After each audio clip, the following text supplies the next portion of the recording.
oh aku kira aku cuma bisa balik tuh kalau film-film yang religi gitu yang pakai jilbab. Aku udah baca nih, aku lagi baca nih skenarionya. Aku stop dulu ya, aku udah berhenti di tengah di scene 101. Aku bilang aku nyesek banget baca skenarionya, aku istirahat dulu ya bentar ya. Gue lebih penting pilih tas KW 2 juta LV daripada gue harus ngisi kulkas gitu. Hai lovers! Hai K-lovers. Kita dari cast Home Sweet Loan, aku Nita Siregar berperan sebagai Kaluna. Aku Ina Marika berperan sebagai Natia. Aku Rita Tagor berperan sebagai Tanish. Dan sekarang kita lagi ada di segmen Movie Talk. Home Sweet Loan ini bercerita tentang salah satu, jadi Kaluna, saya, dia ini berada di middle class income. Dia punya mimpi untuk punya rumah sendiri karena dia tinggal sama keluarganya. Di rumahnya itu ada orang tuanya, ada 2 kakaknya beserta keluarganya, jadi di rumah itu penuh banget. Secara general memang dia tuh sandwich generation karena dia punya penghasilan bukan cuma buat dirinya sendiri, dia harus nabung buat beli rumah, tapi dia juga harus memenuhi semua kebutuhan di rumah. Jadi strugglingnya dia di situ akan ada di film.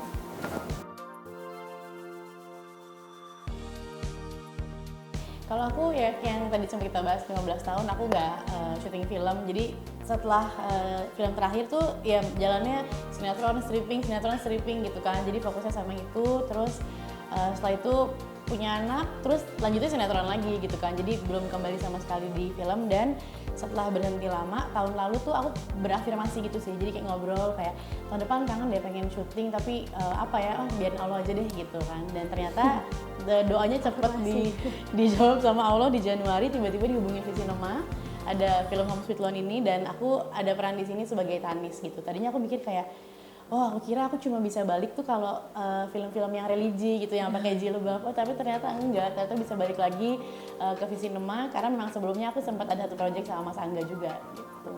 Pasti sih, mungkin rasanya emang kayak ulang lagi dari awal ya, jadi deg-degannya, excitednya tuh dari awal lagi semuanya. Terus kayak awal pas reading aja kayak, gila udah lama banget nih nggak melalui proses reading. Kalau sinetron kan kayaknya langsung ketemu di lokasi gitu kan. Terus banyak banget sih hal-hal yang kayak, oh ternyata syuting sekarang beda, promonya beda. Terus ngebondingnya juga kemarin langsung ketemu kebetulan sama Nita sama Vita, kita baru kenalan.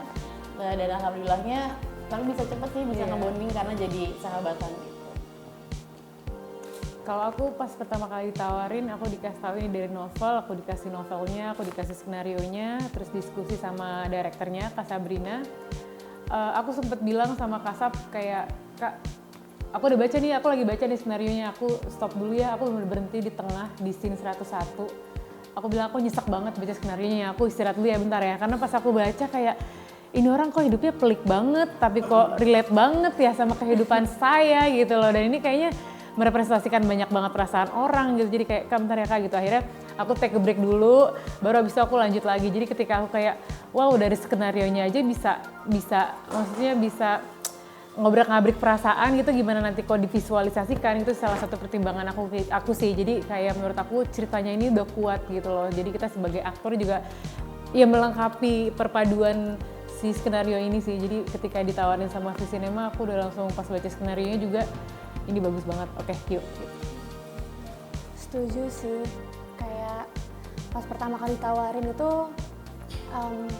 aku belum pernah main film yang bercerita tentang kehidupan yang dimana kita semua ngalamin gitu, relatable. Apalagi menurutku sandwich generation ini kayaknya hampir semuanya sedikit banyak pernah ngalamin. Jadi kayak pas ditawarin, oh ini sangat manusiawi ya, jadi kayak ngerasa lebih excited aja.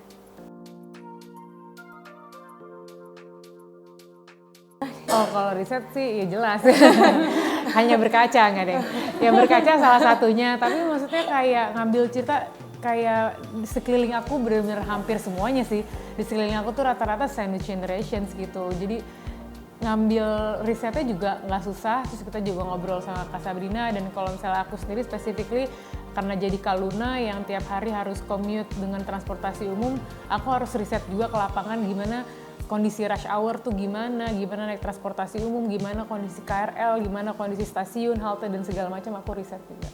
Rush hour jam 5, jam 6 justru. Aku dan Transjakarta juga depan Kokas aku tahu banget macetnya kayak apa. Kayak naik Transjakarta. KRL itu dari Parung ke, aku lupa namanya, pokoknya dari Parung. Jadi kalau itu pagi-pagi. Jadi tapi pagi-pagi pun udah rame ternyata. Ternyata kalau misalnya dari luar Jakarta tuh yang mau berangkat kerja ke Jakarta tuh ternyata dari subuh-subuh dan itu udah padet banget sih. Sama dari Tebet ya, iya dari Tebet juga. Nah kebetulan pas aku lagi naik itu lumayan, tapi nggak yang sampai nggak bisa gerak, tapi masih bisa gerak. Jadi di situ aku juga lihat kayak, oh kondisi orang tuh kalau pulang kerja tuh capek gini ya. Terus kalau misalnya mungkin kalau udah sering naik KRL tuh, ya udah nggak pegangan. Jadi paling meluk tas megang handphone, tapi balance-nya udah kayak, ya udah digoyang-goyang biasa aja gitu loh. Oh, untuk risetku kebetulan alhamdulillah bertemu kakak-kakak baik. Aku waktu itu riset karena aku satu keluarga sama Kak Luna dan kita punya latar belakang yang sama. Iya. Jadi kita bareng-bareng sama Kak Sabrina, sama Kak Ayushita juga. Gue lebih penting pilih tas KW 2 juta LV daripada gue harus ngisi kulkas gitu.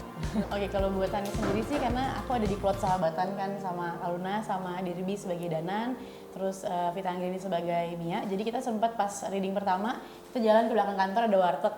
Terus kita makan warteg bareng-bareng di situ. Terus habis itu besoknya kita janjian emang mau ngebonding persahabatan ini.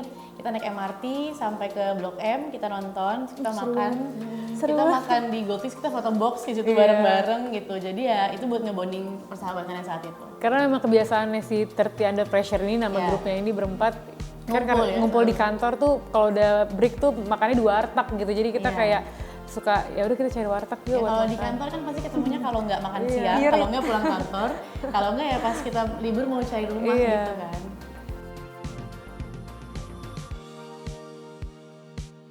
Oh, alhamdulillah sih kalau sampai stres enggak, tapi ke pressure iya gitu. Karena maksudnya aku juga nggak pengen, ini tanggung jawabnya besar banget. Karakter aku di film ini porsinya juga lumayan banyak. Readersnya Mbak Almira banyak banget, jadi aku juga ada kayak pressure. Gue gak mau ngecewain readersnya Mbak Almira, gue gak mau ngecewain Mbak Almira, PH, Kak Sabrina yang udah ngasih kepercayaan ini ke gue gitu. Jadi gimana caranya aku bisa, dengan kapasitas aku yang sekian, aku bisa setidaknya memenuhi ekspektasinya yang sudah memberikan kepercayaan ini sama aku gitu. Tapi kalau untuk kondisi ketika lagi syuting stres tuh enggak, kebetulan karena alhamdulillahnya kondisi yang dilewati Kak Luna ini aku sudah melewatinya, jadi kita sudah di fase yang berbeda. Karena menurut aku itu juga adalah fase kehidupan. Mungkin Kak Luna lagi di fase kehidupan yang ya sesemraut itu gitu, karena emang gak cuma dari keluarga, dari kerjaan, dari love life-nya juga, jadi emang lagi krisis lah hidupnya gitu.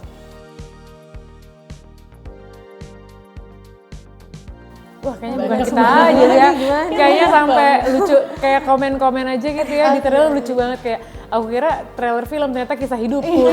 Sama dong. Jadi memang kayak kita semua tuh pernah jadi Kak Luna, iya deh. Atau mungkin di momen-momen tertentu gitu, atau ya mungkin bukan cuma Kak Lunanya tapi bagian dari keluarganya mungkin ada yang sifatnya seperti itu, atau ternyata di dalam rumah dia kayak gitu. Jadi ya pasti banyak banget relate. Banyak banget yang relate sih menurut aku, karena kayak kemarin kayak kemarin salah satu pemain juga yang Karisi bilang ke Akbari malah ketika dia nonton trailernya dia ngerasa kayaknya gue kayak kakak, gue ngerasa kayak gue jadi kakaknya deh gitu. Jadi main doang nyuruh-nyuruh adeknya gitu loh. Jadi dia ngerasa kayak ternyata di film ini gue justru si kakak. Jadi point of view tuh bisa banyak, nggak cuma Kak Luna gitu. Tapi sedikit banyak aku juga ngerasa kayak Natia tuh ada di aku juga sih. Jadi kayak aku ngerti juga kenapa si Natia itu bisa kayak gitu. Sebudek itu loh gitu, setone deaf itu aku ngerti gitu. Jadi kayak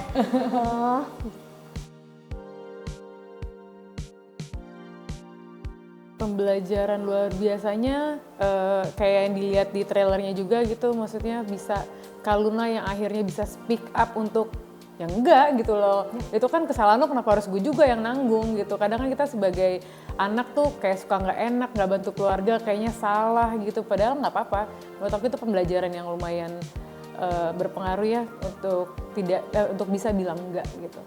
Itu dia kan maksudnya yang bisa diambil juga mungkin dari film ini, kayak sebenarnya di point of view lain generasi sandwich itu sebenarnya kan juga ladang pahala ya, kita bisa ngebantu orang tua, bisa ngebantu keluarga, tapi gimana menciptakan situasinya itu jangan sampai toksik buat diri sendiri gitu. Pengennya kan kayak memberikan tuh dengan ikhlas gitu loh, nggak pengen beban, nggak pengen nyakitin kayak anjir gue nggak bisa beli lipstick buat gaya bayar token kan nggak pengen gitu ya, pengennya tuh ikhlas gitu sih.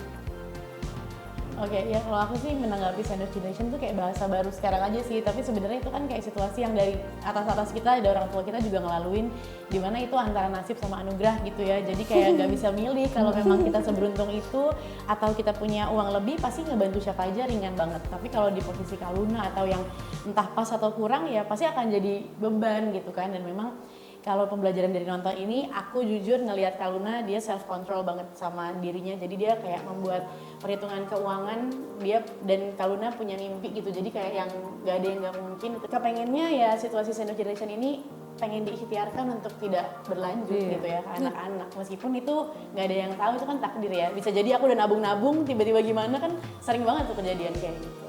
Kalau yang berkesan banget buat aku dari film ini tuh menurut aku semua karakter di film ini tuh menjadi manusia aja sih, kayak nggak ada yang jahat, nggak ada yang baik, semuanya abu-abu, semua kita punya sisi baik sisi buruknya. Jadi aku tahu kenapa Natya bisa kayak gini, aku tahu banget kenapa Kak Luna bisa seperti ini, aku tahu banget kenapa suamiku Kak Aryo bisa jadi kayak gitu, aku paham betul, maksudnya kayak mereka juga punya niat baik, nggak semuanya kayak menjadi antagonis dari lahir gitu. Jadi ada kayak reasonnya ya. ini semua tuh kita semua di sini karakternya menjadi manusia aja, Deket banget gitu deket banget rasanya. sama rasanya, hangat.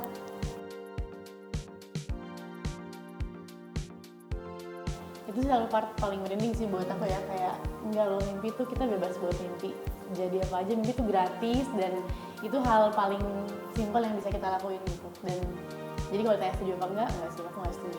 Sebenarnya ironinya itu kan, maksudnya berarti kan kayak beban yang dia tanggung tuh udah seberat apa sampai dia tuh bisa punya pemikiran, kecil itu iya gitu. bisa, kok dia bisa ngerasa kayak mimpi aja tuh harus tahu diri, berarti kan memang beban yang dihadapin tuh seberat apa gitu kan. Jadi kalau aku juga nggak setuju, tapi memang kadang kalau misalnya kita udah terlalu banyak tekanan, rasa ingin menyerah kan tuh ada ya. Mungkin di sisi Kak Luna ini adalah fase dimana dia kayak apa gue nyerah ya gitu, tapi setelah itu bisa nonton nanti apa yang akan dia lakukan, apakah dia menyerah atau tidak. Sedikit banyak setuju sih sebenarnya. Terus kayak nggak tahu ya, aku merasa mimpi itu memang besar, tapi kayak kalau kita tidak bisa melihat realitanya dan mengikuti ekspektasi kita, kayaknya akan sedih sih. Hai Kyle Lover, jangan lupa nonton film Home Sweet Loan Tanggal 26 September 2024 Di bioskop terdekat.